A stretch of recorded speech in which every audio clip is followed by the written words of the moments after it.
Olá, seja muito bem-vindo aos destaques internacionais. Essa semana foi movimentada pelo mundo. Vamos juntos dar um giro nas principais notícias?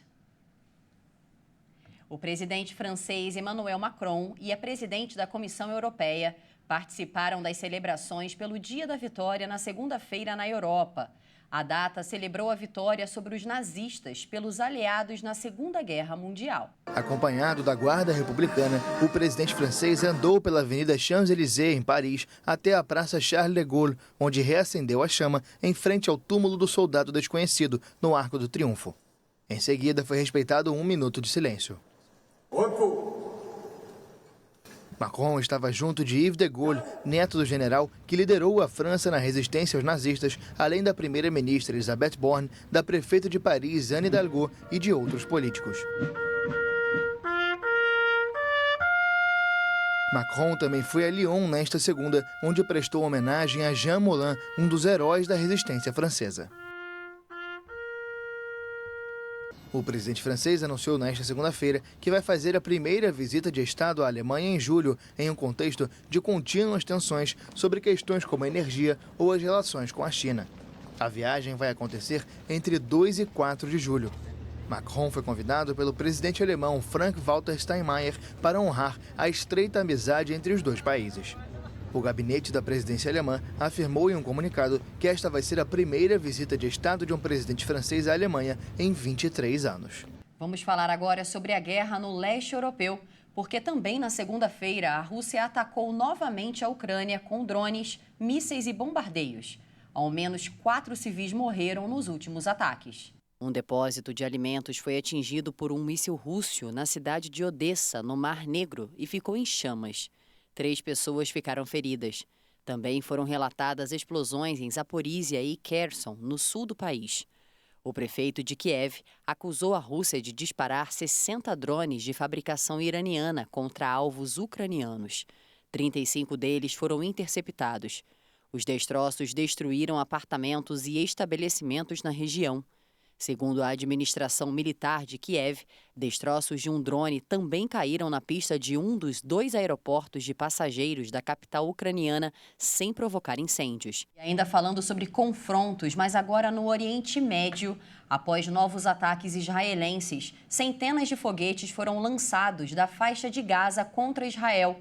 Em 2 dias, 22 palestinos morreram. Acompanhe. O Egito, tradicional mediador do conflito, trabalha para obter um cessar-fogo que ponha fim à escalada, a mais grave entre grupos armados palestinos em Gaza e Israel desde agosto de 2022.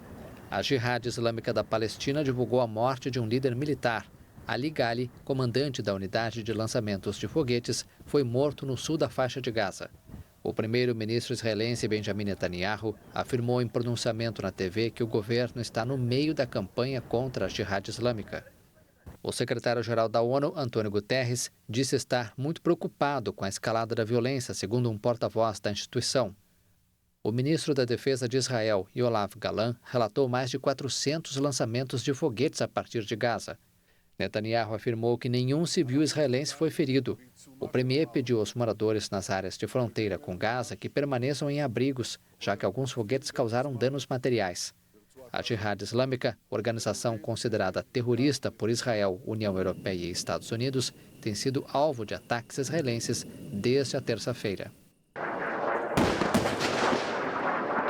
Nos Estados Unidos, o ex-presidente Donald Trump foi considerado culpado por abuso sexual e inocentado por estupro em um caso movido por uma escritora americana. Trump vai ter que pagar 5 milhões de dólares de indenização. Um júri federal em Manhattan chegou a um veredito no julgamento de agressão civil e difamação contra Donald Trump, apresentado pela escritora e jornalista A.J. Carroll, de 79 anos. Ela processou Trump no ano passado, alegando que ele abusou em uma loja de departamento de Nova York em meados da década de 1990. Trump, que nega as acusações, não se defendeu e acabou optando por não testemunhar. O ex-presidente disse que Carroll não fazia seu tipo e sugeriu que ela estava inventando a história para aumentar as vendas de seu livro. os jurados decidiram condená-lo por abuso sexual. Por se tratar de um caso cível, Trump não enfrenta consequências criminais. Vamos falar de economia agora. A inflação em 12 meses desacelerou para 4,9% em abril nos Estados Unidos. O dado divulgado pelo Departamento do Trabalho é o menor nível desde 2021. O índice de preços ao consumidor, pelo qual as aposentadorias são indexadas, ficou ligeiramente abaixo de 5% nos 12 meses encerrados em março. Em um mês, a inflação voltou a acelerar, atingindo 0,4%, contra 0,1% em março, detalhou o Departamento de Trabalho.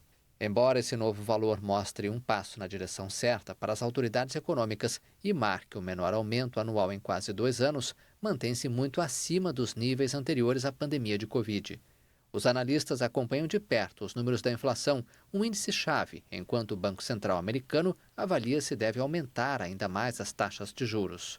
Mais de um ano depois de a autoridade monetária iniciar o ciclo de alta das taxas, a inflação se manteve alta nos Estados Unidos. Um total de 8 bilhões e 300 milhões de dólares em ativos e reservas do Banco Central russo estão congelados na Suíça após a invasão da Ucrânia. O valor é equivalente a mais de 41 bilhões de reais na cotação atual. As transações relacionadas à gestão das reservas e ativos do Banco Central russo estão proibidas desde 25 de março de 2022, um mês depois que Moscou lançou sua invasão na Ucrânia. Atualmente, a União Europeia discute se deve investir esse dinheiro e usar os recursos para a reconstrução da Ucrânia. O Ministério enfatizou que esses fundos do Banco Central devem ser diferenciados dos fundos e ativos congelados na Suíça, no valor de 8 bilhões e 500 milhões de dólares, de propriedade ou controlados por indivíduos, empresas ou entidades sancionadas. A Suíça, país tradicionalmente neutro, decidiu 4 dias após a Rússia invadir a Ucrânia, em 24 de fevereiro de 2022, alinhar-se às sanções da União Europeia contra Moscou, obrigando os bancos a transmitir informações sobre clientes e empresas.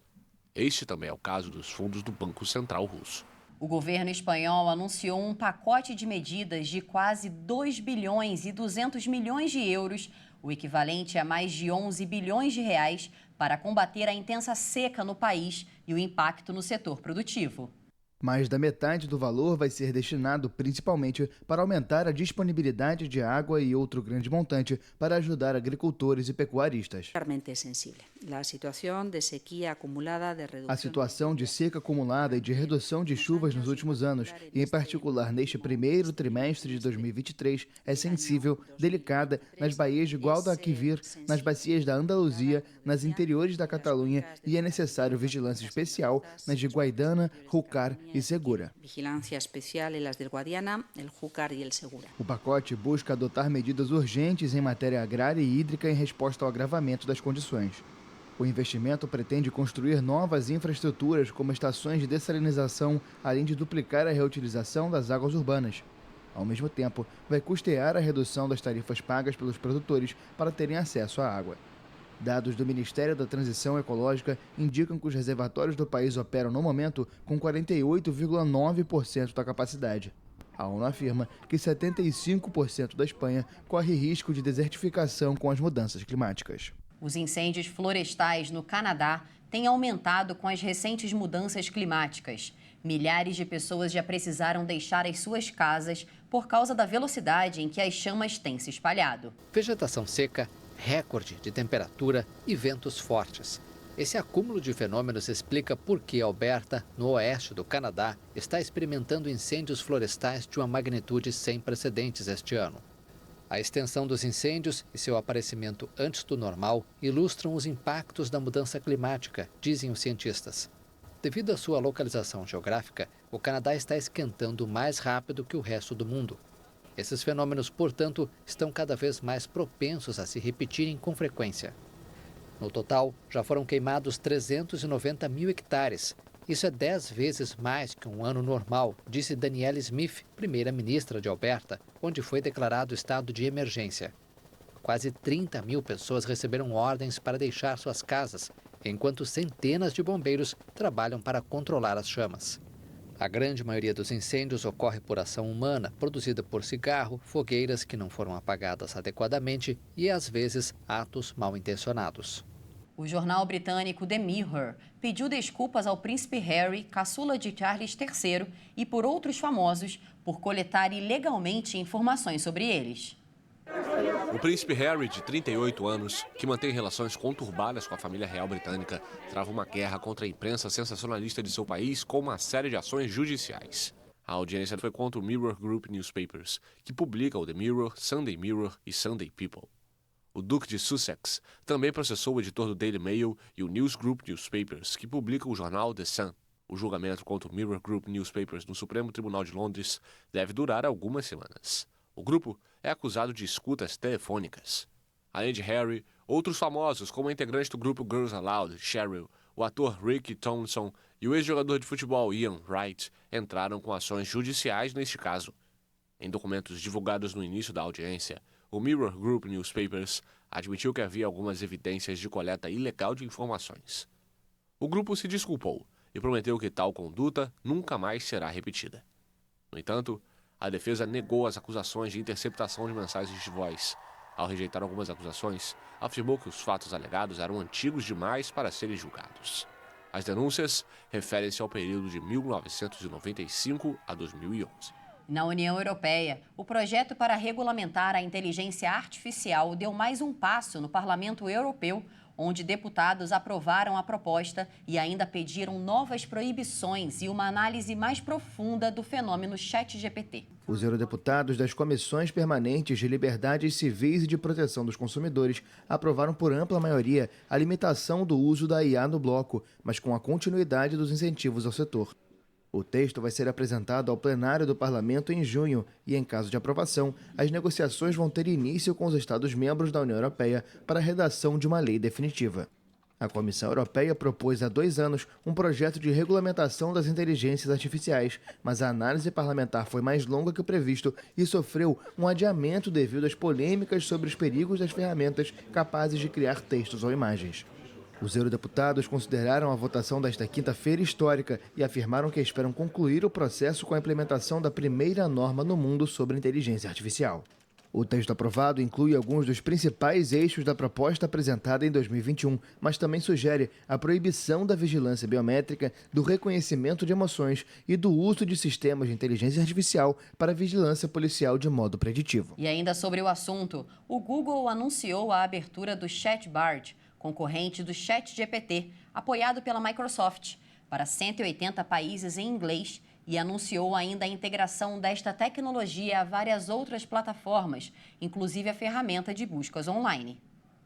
O lançamento em novembro do ChatGPT, projetado pela empresa californiana OpenAI e financiado principalmente pela Microsoft, deu início a uma corrida frenética pela inteligência artificial generativa, que é mais criativa, capaz de gerar textos, imagens e até obras de arte, em vez de simplesmente analisar ou agir com base nos dados existentes. O Google respondeu ao lançamento do ChatGPT com o Bard, aberto ao público de forma limitada em março. Atualmente disponível apenas em inglês, o novo chatbot em breve poderá conversar em 40 idiomas. Espera-se ainda que se torne multimídia, ou seja, que possa integrar imagens às perguntas e respostas dos usuários. A empresa também mostrou como a busca online irá mudar gradualmente, com respostas escritas para as perguntas dos usuários acima dos links tradicionais e a possibilidade de interagir com a interface, solicitando esclarecimentos, por exemplo. O novo Google estará disponível nas próximas semanas e a empresa abriu uma lista de espera na qual os usuários podem se inscrever para utilizá-lo em algumas semanas. Vamos encerrar essa edição com um cachorrinho da raça francesa Petit Batté, que ganhou o troféu de melhor cão da raça em uma exposição nos Estados Unidos. O evento é o mais prestigiado do mundo canino. Buddy, de 6 anos de idade, venceu os 2,5 milhões de cães inscritos na competição que contou com 210 raças variadas. O pet, residente do sul da Califórnia, foi conduzido por uma de suas tutoras ao evento. Buddy foi o primeiro de sua raça criada para caçar coelhos, incluída no American Kennel Club, que é um dos maiores clubes de registro genealógico de cachorro do mundo. No segundo lugar da competição ficou Rummy, um pequinês que almejava trazer para casa o terceiro troféu em 11 anos para sua raça, historicamente criada para ser uma companheira próxima da realeza chinesa. Desde o dia 6 de maio, os juízes examinaram de perto os cães divididos por grupos de cães, pastoreio e esportivo. Depois, observaram ainda a condução dos seus tutores pelo espaço, classificando segundo os padrões da raça, como aparência, temperamento, tamanho, pelagem e outras características. O Kennel Club Dog Show acontece anualmente nos Estados Unidos. Muito bacana, hein? Essa edição fica por aqui. Mais notícias ao longo da nossa programação. Se você quiser rever alguma das nossas reportagens, é só acessar o nosso canal Hit Notícias no YouTube.